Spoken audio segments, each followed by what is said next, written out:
vamos lá. Apocalipse 11, verso 19. Terminar o verso 11, capítulo 11. Abriu-se então o santuário de Deus, que se acha no céu, e foi vista a arca da aliança no seu santuário, e sobrevieram os relâmpagos, vozes, trovões, terremotos e grandes saraiva. Não existe nada mais tremendo do que a Arca da Aliança, né? A Arca da Aliança carregava ali a presença de Deus. Deus mandou construir lá em Êxodo a Arca da Aliança, e nela continha a vara de Arão, né, com os filhos, o maná, o pote de maná, e a tábua lá com os 10 mandamentos. Essa arca aí, que era símbolo da presença de Deus, desapareceu, né? E aparece aí no céu. Deus tomou para si tamanho poder que devia ter, assim, energia, né? Que devia ter nessa arca aí, deve poder iluminar aí vários países junto à Arca da Aliança. Ainda mais agora no céu, né? Essa questão da energia de Deus é algo fascinante. Mas vamos ler Hebreus 8:5. Hebreus capítulo 8, verso 5. Hebreus 8:5. É como um anel, né? De casamento é com relação a Israel, é a arca, né? O lugar mais íntimo do tabernáculo ela ficava. É, Hebreus 8, verso 5, os quais ministram figura e sombra das coisas celestes, assim como foi Moisés divinamente instruído quando estava para construir o tabernáculo, pois disse ele: vê que faça todas as coisas de acordo com o modelo que foi mostrado no monte. A gente já falou isso. Eu acredito que exatamente Deus mostrou, não só falou para Moisés como ele devia fazer as coisas. Eu acredito que Deus permitiu Moisés como se fosse uma imagem de 3D que ele podia tocar, podia virar com a mão, sabe? Igual a gente vê nos filmes hoje da, das imagens, de tecnologia, né? Lá ele podia tocar, tipo um filme de super-herói mesmo, assim. Eu acredito que foi mais ou menos isso aí, porque tinha que ser preciso as medidas, a, é, tinha que ser perfeito.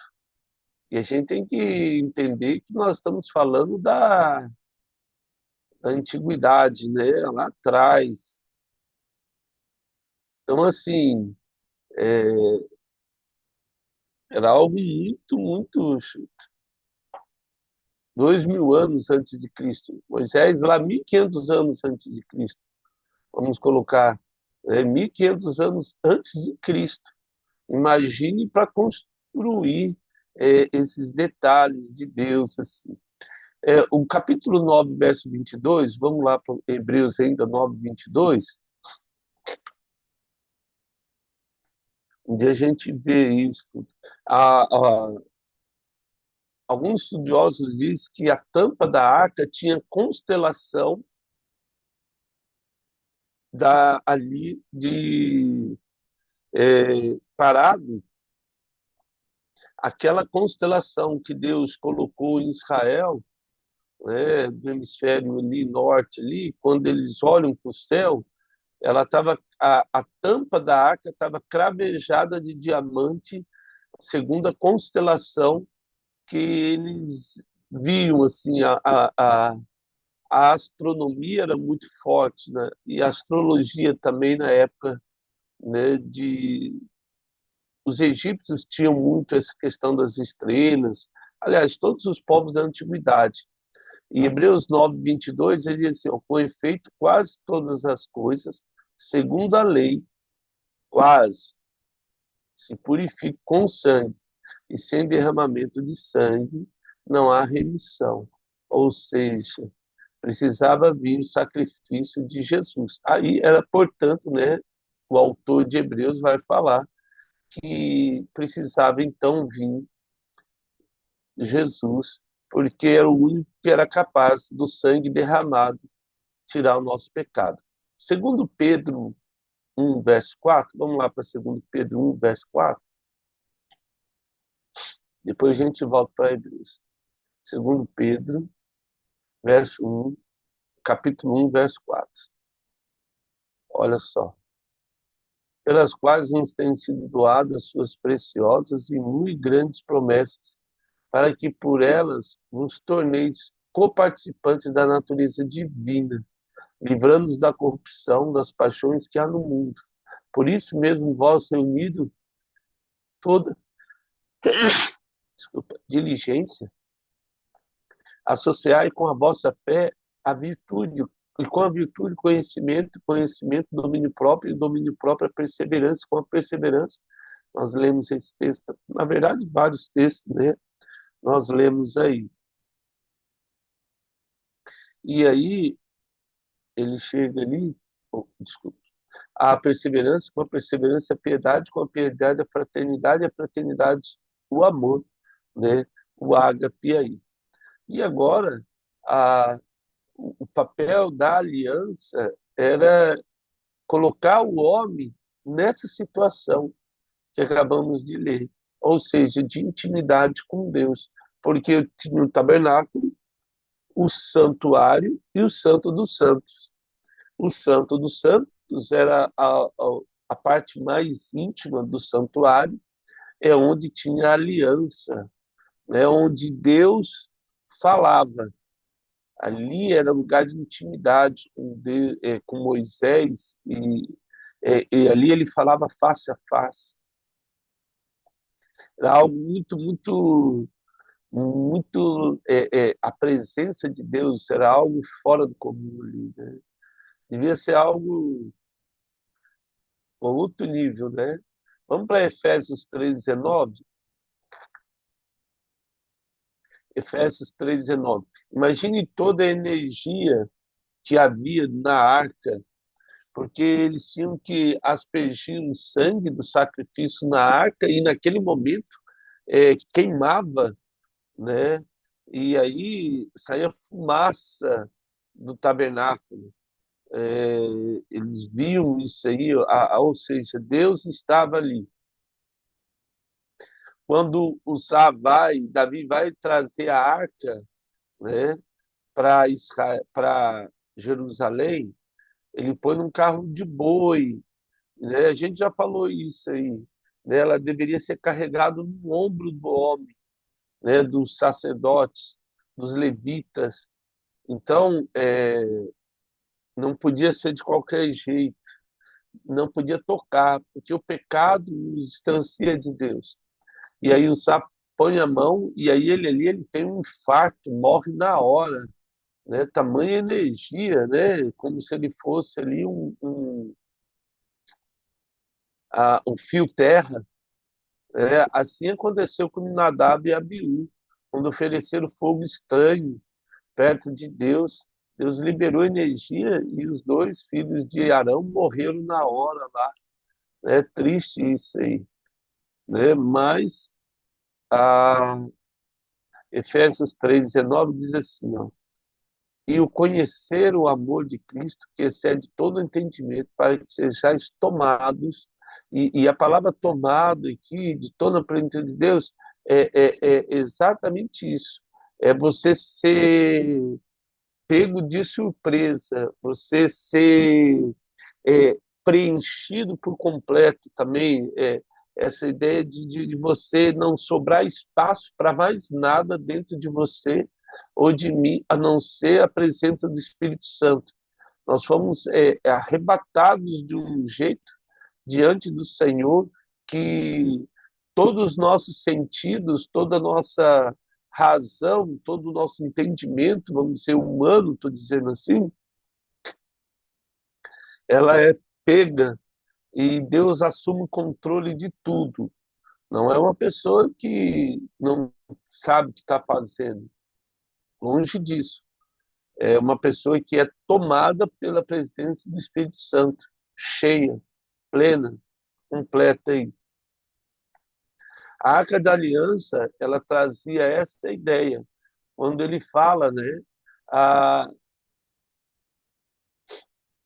é que ali você poderia ter tudo isso. Agora nós temos, porque agora nós temos o Espírito Santo de Deus. Mas a gente tem que lembrar que lá ninguém tinha o Espírito Santo. Então tudo ocorria pelo entendimento deles. Imagine, se hoje nós temos o Espírito Santo, o nosso entendimento é ofuscado pelo pecado, imagine naquela época, a pessoa tinha que crer muito em Deus, né? E acreditar muito no poder dele. Chega a ser até vergonhoso, às vezes, para a nossa época, que tem o Espírito Santo, e nós, como cristãos, né, tomar algumas atitudes. Né? Mas vamos lá para Colossenses 2:10. É importante lembrar disso, porque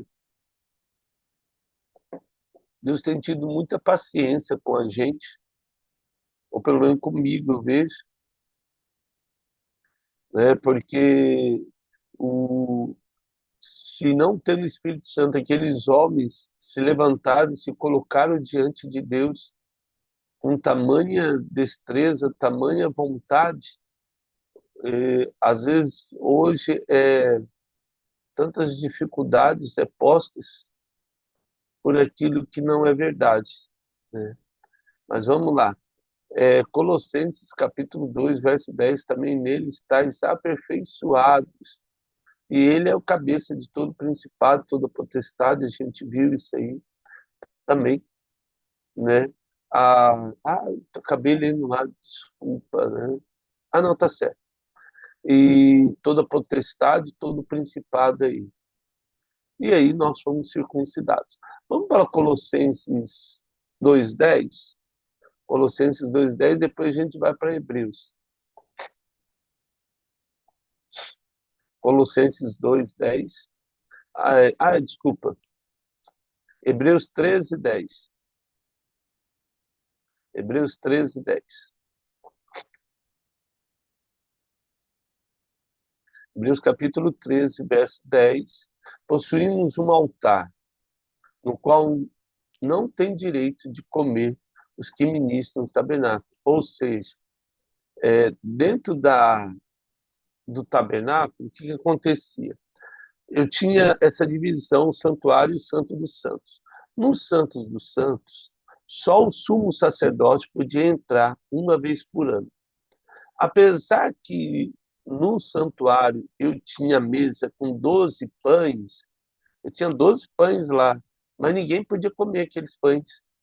A não ser uma única exceção, Davi, quando fugia de Saul, ele lá em 1 Samuel, ele vai chegar onde o tabernáculo estava e ele estava com fome e perguntou para o sacerdote se tinha alguma coisa de comer. Ele falou: só tem o pão da propiciação, que já está na hora de trocar.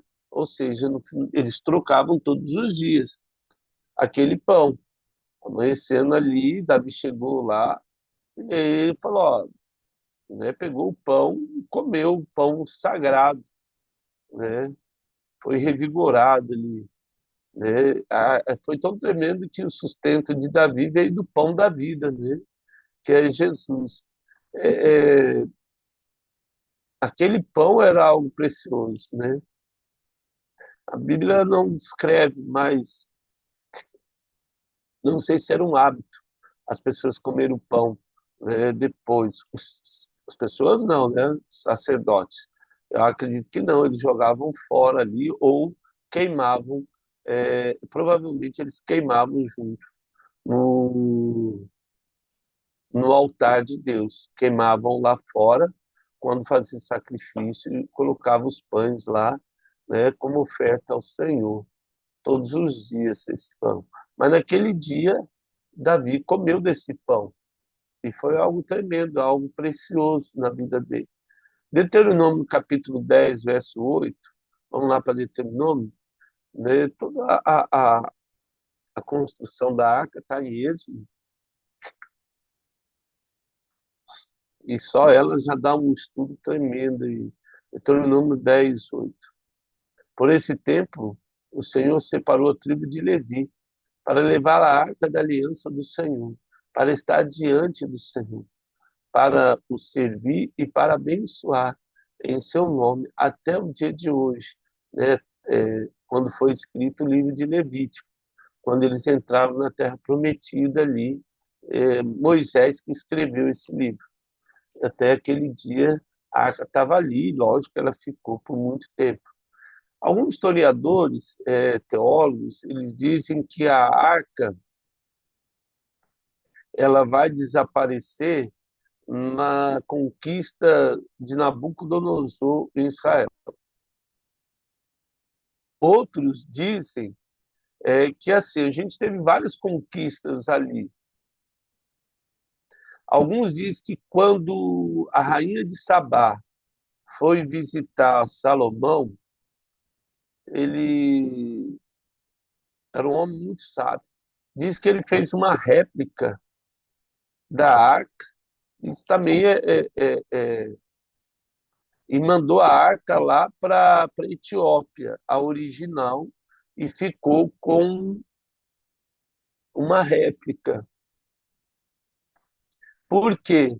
É, outros acreditam que assim a Arca da Aliança, porque depois que ele constrói o Templo de Salomão, a, a arca ela tinha um propósito, né? Eu não sei se eles iam fazer isso, porque já pensou um sumo sacerdote ia permitir ir uma réplica? Porque você não ia poder entrar, nem orar, nem nada. Porque ela já não existia.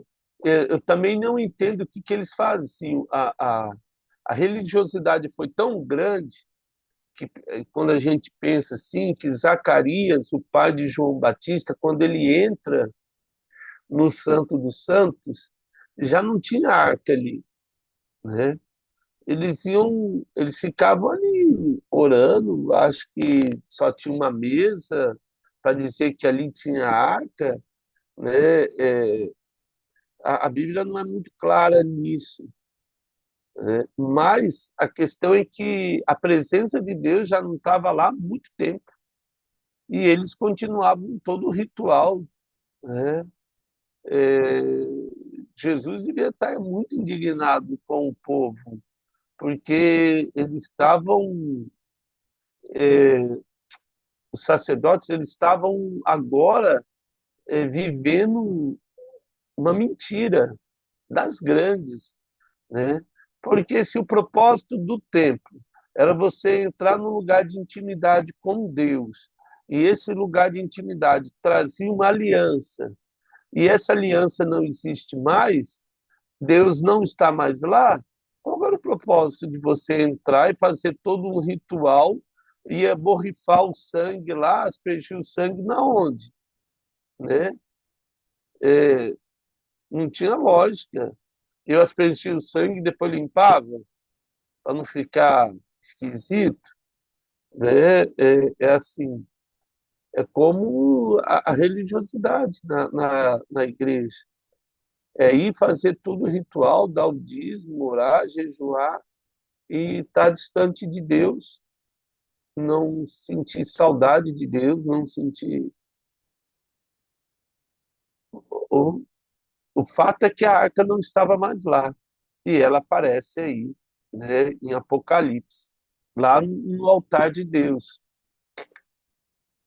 Vamos então para Apocalipse 12, verso 1, né? 12, verso 1. Então, agora, a gente tem aí, e a gente vai falar um pouco aí, são vários períodos da história no capítulo 12.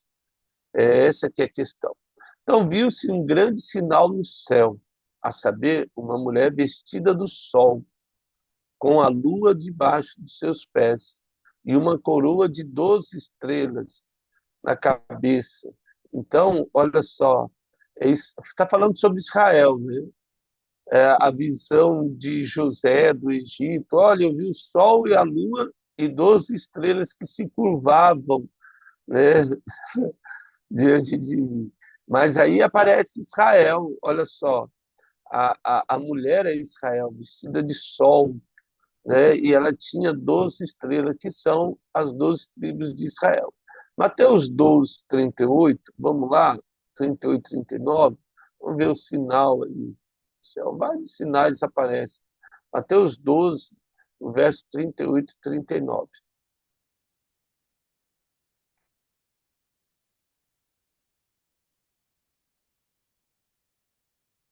Então, alguns escribas fariseus replicaram: Mestre, queremos ver de tua parte algum sinal. Ele, porém, respondeu: Uma geração má e adúltera pede um sinal, mas nenhum sinal lhe será dado, senão do profeta Jonas. Qual que foi esse sinal? Porque ele esteve 3 dias e 3 noites no ventre do grande peixe. Assim como o Filho do Homem estará 3 dias e 3 noites no coração da terra, ou seja, no inferno, né? E ali, quando aí ele continua, né? Jonas volta e vai para Nínive e prega de Deus. E aí veio o juiz, não veio o juiz, porque Deus teve misericórdia do povo de Nínive. Mais de 150 mil pessoas foram salvas pelo testemunho, pela pregação de Jonas. Ninivitas se levantarão no juízo com esta geração e a condenarão. Ou seja, as pessoas se converteram lá, é isso que ele está falando, porque se arrependeram com a pregação de Jonas. E eis aí está quem é maior do que Jonas, ou seja, falando sobre Jesus. E, gente, vamos pensar, quando Deus fazia os sinais dele, imagine a indignação do povo de Israel, que se acha e é mais a menina dos olhos de Deus, e aí Deus salva uma nação gentílica, uma nação pecadora. Nossa, os caras deviam odiar Deus, né? Muitas vezes a verdade era essa, porque eles não entendiam o amor de Deus. O problema de Israel é que Israel nunca entendeu o seu papel. O papel de Israel é testemunhar da bondade de Deus sobre uma nação, para que todas as nações fossem abençoadas. E, infelizmente, Israel se achou que só ela podia ser abençoada e o resto era resto, né? Não tem como comparar, porque mas várias nações acharam, né? Durante a história, se sentindo mais poderosas que as outras. E aí a gente vê aí que não existe um sinal maior do que a misericórdia de Deus.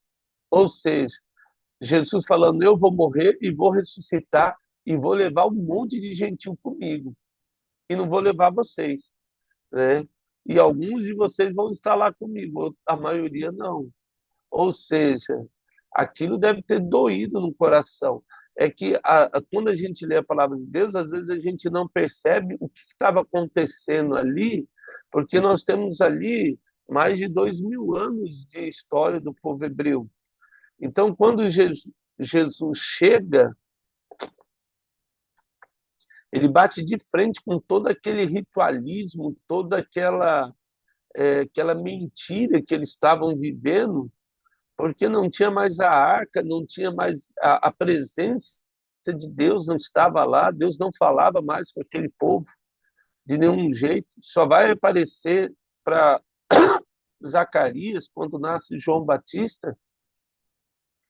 Então, assim, era mais política do que Jesus. O problema é que hoje o meio evangélico às vezes está vivendo mais política do que Jesus. E é uma pena. É uma pena que Deus traga o nosso caminho de volta aí. O verso Ó, a rainha do sul, verso 42, levantará no juízo com esta geração e a condenará. Está falando da rainha de Sabá, porque veio dos confins da terra para ouvir a sabedoria de Salomão. E eis aqui está quem é maior do que Salomão. Nós, quando Jesus falava isso aí, eles ficavam indignados ali, né? Vamos lá para Mateus 16, verso 1. Mateus 16, verso 1. É, a fala de Jesus era algo, o verso 1. Aproximando-se os fariseus, os saduceus, tentando pedir o que ele... é o mesmo texto, né? Ah, mas ele muda aqui, ó. E ele, porém, lhe respondeu: chegada a tarde, dizeis, haverá bom tempo, porque o céu está avermelhado, e pela manhã, hoje haverá tempestade, porque o céu está vermelho e sombrio. Sabeis, na verdade, falando sobre o final dos tempos, aí ele continua, né, só para a gente ler o final disso. Sabeis, na verdade, discernir o aspecto do céu, e podeis discernir os sinais do tempo. E, e podeis discernir os sinais do tempo? Uma geração má e adulta pede um sinal, e nenhum sinal será dado, senão de Jonas. O que Deus está falando aqui? Então, assim, a gente sabe tantas coisas e não sabe da palavra de Deus, como diz Oséias, né? O meu povo padece por não conhecer as Escrituras, os sacerdotes não fazem o papel dele, estão negligenciando a sabedoria e o entendimento de Deus. Nós sabemos e inventamos tantas máquinas, tudo, mas ninguém discerne sobre as coisas de Deus, né? Isso que é triste. Mas vamos lá. A Mateus 4, 2, vamos ver o sol aí. Então, essa é a questão do sinal, vários sinais aí vão aparecer. Mas vamos lá para Mateus 4, verso 2.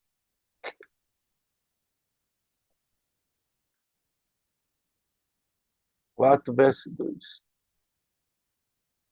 E depois de jejuar 40 dias e 40 noites, teve fome. Então o tentador, aproximando-se, disse: se és filho de Deus, manda que essas pedras se transformem em pães. Jesus, porém, respondeu: está escrito, não só de pão viverá o homem, mas de toda palavra. Aí ele continua, que procede, né, da boca de Deus. Então o diabo se levantou na cidade santa, colocou seu pináculo, ele disse: és filho de Deus, sempre trazendo essa dúvida se você é filho de Deus, você não é. O diabo faz isso, não mudou, né? Fez com Jesus, faz com a gente todos os dias. Atira-te, porque está escrito: aos teus anjos ordenará a teu respeito que te guarde, e eles se sustentarão nas suas mãos para tropeçares alguma pedra. Respondeu Jesus: também está escrito, não tentarás o Senhor teu Deus. Jesus é bem enfático, né? Não dá muita mais. Levou, ele só cita a palavra e pronto, acabou. Levou ainda o diabo a um monte muito alto, né? E aí ele continua, a última aí, só para a gente. E mostrou-lhe todos os reinos do mundo, a glória deles, e lhe disse: tudo isso te darei, se prostrares e me adorar. Então Jesus ordenou: retira-te, Satanás, porque está escrito: ao Senhor teu Deus adorarás, só ele dará. Então, assim, quem que é, e a gente, amanhã a gente termina aí, mas o que a gente tem que entender? Um sinal no céu aí, né? Tem uma mulher vestida de sol, ou seja, falando o nascimento de Israel, aqui Israel vai nascer, e a lua debaixo dos pés, e uma coroa de 12 estrelas na cabeça. Então, tem as 12 tribos de Israel, né, a, sobre Israel. Mas isso aí a gente continua amanhã. Então, a gente já sabe que agora está falando do nascimento do povo de Israel e o futuro, que era o Salvador que viria por ela, Senhor Jesus. Ó Pai, te damos graça por essa manhã, pelo aquilo que o Senhor nos tem ensinado, pelo aquilo que o Senhor nos tem mostrado. Que teu Espírito Santo nos encha nesse dia de sabedoria e discernimento, que possamos, ó Deus, todos esses textos que a gente leu, e a gente possa, ó Deus, realmente testemunhar do teu evangelho, assim como Jonas pregou para uma nação ímpia, que o Senhor nos ajude a testemunhar do teu evangelho, com graça e amor nesse dia, no nome de Jesus. Amém. Amém. Aleluia, e que Deus nos abençoe nesse dia.